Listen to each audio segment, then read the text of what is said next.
Now to Iran, which of course has been shaken by anti-regime protests for 3 months now. At least 2 people have been executed in connection with the demonstrations, and activists are warning that others face the same fate. Now, German politicians are doing their part to raise awareness of the plight of some of these political prisoners. This is Saman Yasin, a rapper belonging to Iran's Kurdish minority. Famous not only for his music, but also his criticism of the Islamic Republic. He was arrested by the regime's forces in October while protesting and sentenced to death for allegedly harming national security. His family is afraid he could soon be executed. This is my cry for help, for justice. For God's sake, help me. I'm not articulate and I'm not able to have my voice heard. Who can speak out about my pain? Somebody, please help me. A cry for help that did not go unnoticed here in Germany. Carlos Kasper, a member of parliament, has taken on political sponsorship of Yasin and is now amplifying his mother's calls for his release. I've sent a letter to the Iranian ambassador here in Germany that I expect Yasin to be released and not to be executed, because his execution could happen any day now. And Kasper's not the only one.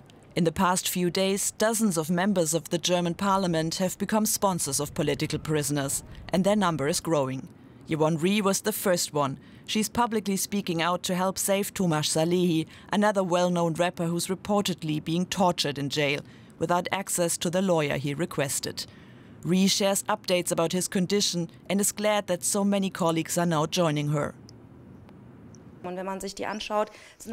Among them are experienced MPs and inexperienced MPs, conservative MPs and progressive MPs.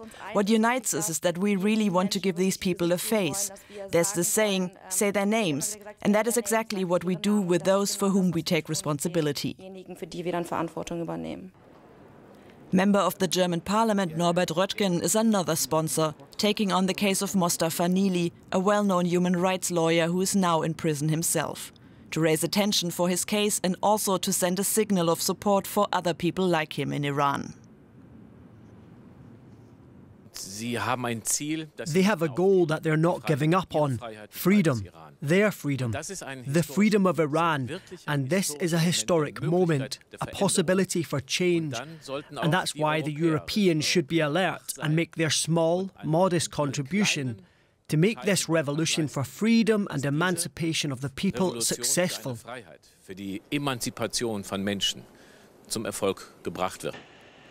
And while sanctions and other political measures are being discussed, Röttgen and his colleagues will keep making as much noise as possible to make sure Saman, Tomasz, Mostafa and all the others stay alive.